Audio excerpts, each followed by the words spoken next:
ሻሎም ሻሎም ሻሎም ቤተሰብ እግዚአብሔር አምላኽ ሰላም ጸጋ ምሕረት ናይ ክርስቶስ ምስ ኩልኩም እዩ ኣንሓኹም ሰላሐዲን ካብ ንክርስቶስ ዝገልጽ ትውልዲ ዓለም ለኻዊ ቤተ ክርስቲያን ስቶክሆልም ስዊድን ሎሚ ድማ ንመዓልቲ ዝኸውን ናይ ህይወት ቃል ሒዝና መጺና ኣለና ሎም በዚ መዓልቲ ንካፈሎ ቃል ካብ ውሽጢ ንደገ እምበር ካብ ደገን ውሽጢ ኣይንቕደስን ኢና ዝብል እዩ ካብ ውሽጢ ንደገ እምበር ካብ ደገን ውሽጢ ኣይንቕደስን ኢና ዝብል እዩ ርኢኹም ኣሕዋት ሓድሽ ኪዳንን ብሉይ ኪዳንን ስርዓቱን ኣሰራርሑን ኣካይዱን በበይን እዩ እቲ ናይ ጸጋ ኪዳንን እቲ ናይ ሕጊ ኪዳንን ኣሰራርሑኡ ኣካይዱኡ በበይን እዩ ስለዚ ኣብቲ ናይ ጸጋ ኪዳን ኮንካ በቲ ዝሓለፈ ብሉይ ኪዳን ወይ ድማ በቲ ዝሓለፈ ናይ ሕጊ ስርዓት በቲ ናቱ ማይንድ ክትከይድ እንተዳ ጀሚርካ ሮንግ ዝኾነ መንገዲ ኢኻ ትሕስ ምኽንያቱ ኩሉ ኣብ ሰዓቱን ኣብ ከኪዳኑን ይሰርሕ ሓድሽ ኪዳን ድማ ብጎይታና ኢየሱስ ክርስቶስ ብደሙ ድተመረቐልና ናይ ጸጋ ኪዳን እዩ መጽሓፍ ክዛረብ ከሎ ሕጊ ሙሴ መጽይልዎ ጸጋን ሓቅን ግና ብክርስቶስ መጽይልዎ ስለዚ ካብ ምልኣቱ ድማ ጸጋ ኣብ ልዕሊ ጸጋ ተቐበልና ኢሉ ርኢኹም ሙሴ ሕጊ ሒዙ ይመጽዩ ብሙሴ ሕጊ ተገሊጹ በክርስቶስ ግን ሕጊ ዘይኮነ ንሕጊ ፍጻመ ዝገበረ ጸጋ ኣምላኽ ተገሊጹ ጸጋ ድማ ኣካይዱኡ ካብቲ ናይ ሕጊ ኣዝዩ ዝተፈለየ እዩ ስለዚ ኣብዚ ናይ ጸጋ ኪዳን ኮንኩም ስለ ቅድስና ከመይ ኢኹም ተሓስቡ ኣብዚ ናይ ጸጋ ኪዳን ኮይንና ስለ ቅድስና ከመይ ኢና ንሓስብ ኣብቲ ብሉይ ካብ ሕጊ ተበጊሶም ብደገ ንቅድስና ከምጽኡ ኣብ ብዙሕ ጻዕሪ ህይወቶም ይእትውዋ ነይሮም ምኽንያቱ ካብ ቅድስና ዘይጀመረ ናብ ቅድስና ዝኸይድ ህይወት ስለ ዝነበሮም ኣብታ ሓድሽ ኪዳን ግን ካብ ቅድስና ዝጀመረ ተቀዲስካ ካብ ዝብል ድምጺ ዝጀመረ ህይወት ይዘለና ስለዚ ካብ ተቀዲስካ ዝብል ድምጺ እትብገሶ ካብ ክትቅደስ ኢልካ እትኸዶን ዘሎ ፍልሊ ረእይዎ መጽሓፍ ክዛረብ ከሎ ቀዳማይ ቆሮንጦስ ምዕራፍ 1 ካብ 30 ክሳብ 31 ከምዚ ይብል ግናኸ እቲ ጽሑፍ ዝምካሕ ብእግዚአብሔር ይመካሕ ዝብሎ ምእንቲ ክፍጸም ንስኻትኩም ካብቲ ካብ ኣምላኽ ንጥበብ ንጽድቅን መቐዳስን መድሓንን ዝኾነልና ክርስቶስ ኢየሱስ ይኹም ርኢኹም ኣብታ ሓድሽ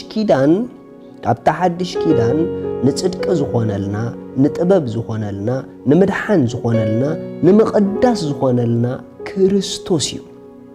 ካብትሱ ዝኾነልና መቐዳስ ዝተላዕለ ኢና ተቐዲስና ቅድስና ዝኾነልና እሱ ባዕሉ ጎይታ እዩ መታን ብሓቂ ክቅደሱ ኣነ ርእሰይ ስለዮም ይቅድስ ኣለኹ ኢሉ ኢየሱስ ንዘለኣለም ጎይታ እዩ እሱ ብተቐደሶ መቐዳስ ውሽጥና ተቐዲሱ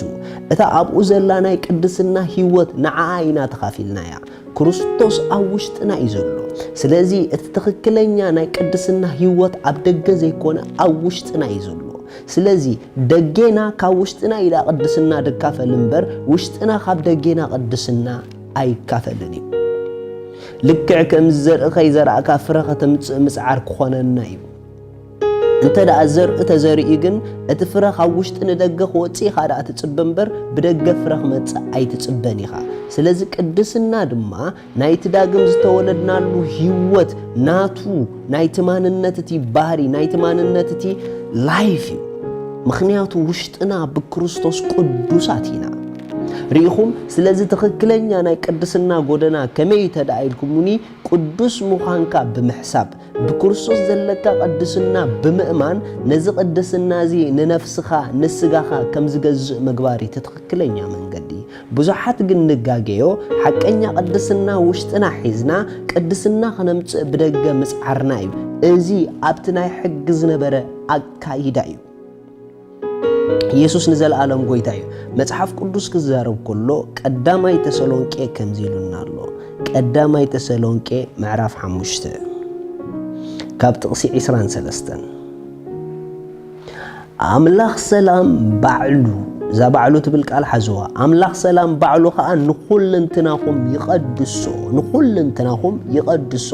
በቲ ምጽኣት ኢየሱስ ክርስቶስ ብዘሎ መንፈስኩምን ነፍስኹምን ስጋኹምን ብዘይ መንቅብ ይርከብ ይተሓሎ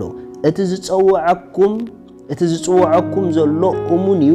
ንሱውን ክገብሮ እዩ ማይ ጋድ ሪኢኹም ኣሕዋት ኩልንትናና ዝቕደስ ብናትና ጻዕርን ዓቕምን ዘይኮነ በኣምላኽ እዩ መጽሓፍ ቅዱስ ኣምላኽ ሰላም ባዕሉ ይዝብል ባዕሉኹም ኣይበለም ባዕሉ ንኹልንትናኹም እንታይ ይግበሮ ኢሉ ይቐድስ ኢሉ ሪኢኹም ንኹልንትናና ዝቕድስ ቅድስና ላይፍ ኣብ ውሽጥና ኣምላኽ ሰላም ኣእቲልና እዩ ስለዚ ንሕና ድማ ነዚ ኣብ ውሽጥና ዝኣተወ ናይ ኣምላኽ ህይወት ነዚ ኣብ ውሽጥና ዝኣተወ ናይ ቅድስና ህይወት ብሓሳብና ብምሕዳስ ነብስና ብኡ ትጸሪ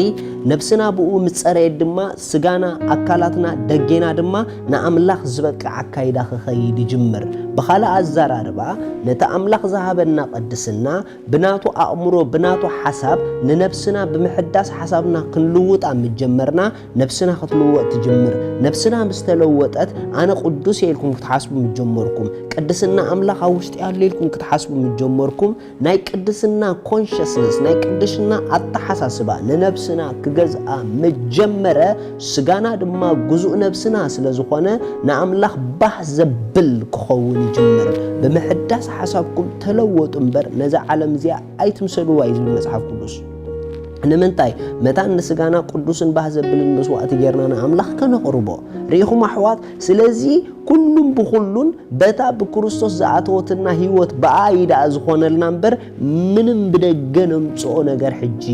የለን ስለዚ መጽሓፍ ቅዱስ ቅዱስ ህዝቢ ኢሉ ድጽዋዕና ዝቅደስ ህዝቢ ኮነን ኢልና ቅዱስ ህዝቢ ኢልና መጽሓፍ ቅዱስ ዊ አር ማለት እዩ ንሕና ቅዱሳት ህዝቢ ኢና ማለት እዩ ቅድስና ከይኣመን ኩሉ ብክርስቶስ ናይ ቅድስና ህይወት ኣብ ደገ ክትገልጺ ኣይትሕሰብዮ ቅድስና ከይኣመን ካሉ ብክርስቶስ ቅድስና ብህይወትካ ክትገልጽ ኣይትሕሰቦ ንዘለካ እትገልጾ ከምኡ ከም ዘለካ ብምእማንን ብምሕሳብን እዩ ስለዚ መጽሓፍ ቅዱስ ብምሕዳስ ሓሳብኩም ዝብል ኢየሱስ ጎይታ እዩ መጽሐፍ ቅዱስ ክዛረብ ከሎ ኣብ ካልኣይ ጴጥሮስ ምዕራፍ 1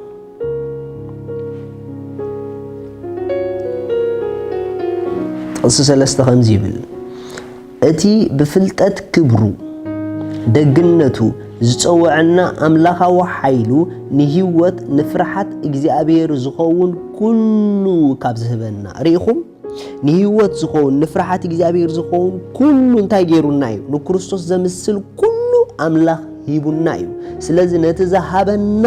ንዕኡ ኢና ኣብ ህይወትና ንገልጾ እምበር ሓድሽ ነገር በዓልና ነምጽኦ የለን ንክርስቶስ ዘምስለኪ ኩሉ ኣብ ውሽጥኺ ኣምላኽ ሰማይ ኣካፊሉክን ሂቡክን እዩ ነቲ ዝተኻፈልኪዮ ብኡ ድማ ብኡ ናብ ህይወትኪ ግለጽዮ ስለዚ ብቅድስና ክንመላለስ ኣብ ደጌና ዘየድሊ ጎደናታት ዘየድሊ ኣካይዳ ዘየድሊ ልምዲ ክንገድፎ ንደሊ እንተደኣ ኮይና ብደገ ኣይንጀምር ብውሽጢ ንጀምር እዚ ማለት ኣነ ቅዱሴ እዚ ካይዳ ኣይምጥነንን ይበሉሞ ብሓቂ እቲ ካይዳ በቲ ናይ ውሽጢ ቅድስና ክትዓልይዎ ክጅምሩ ኢኹም ንኩሉ ዝኸውን ንክርስቶስ ዘምስል ንክርስቶስ ዝኾነ ማንነት ኣብ ውሽጥና ኣትይሎ እዚ ቅዱስ ህይወት እዚ ቅዱስ ማንነት ብኡ ንርእስና ንፍለጣ ብኡ ንደገ መታን ክንግለጽ ኣምላኽ ይባርኽኩም ከምዚ ኢልና ንጸሊ እግዚአብሔር ኣቦ ብዘሎ መንፈሰይ ነፍሰይ ስጋይ ብጸጋኻ ስለስተቀደሰ የመስግነካ ኣለኹ ኩሉ እንትናይ ንሓሳብካ ንፈቃድካ ስለዝተፈለየ የመስግነካ ኣለኹ ብሽም ኢየሱስ አሜን ኣምላኽ ይባርኽኩም ንጎይታና ኢየሱስ ክርስቶስ ኣብ ህይወትኩም ወሲንኩም ዘይተቀበልኩም ሰባት ሎሚ ኣታ መዓልቲ መድሓኒ ዝብል መጽሓፍ ቅዱስ ሕጂ ጎይታ ተቀበልዎ የዋጸኩም እዩ እቶም ክትቀበልዎ ወሰንኩም እዛ ጸሎት ምሳይ ጸልዩ እግዚአብሔር አቦ ስለ ጎይታና ኢየሱስ ክርስቶስ የመስክነካ ኣለኹ የአምን ኣለኹ ኢየሱስ ክርስቶስ ስለ ኃጢአተይ ኣብ መስቀል ከም እተሰቀለ ዕዳ ሁሉ ድማ ከም ዝፈጸሞ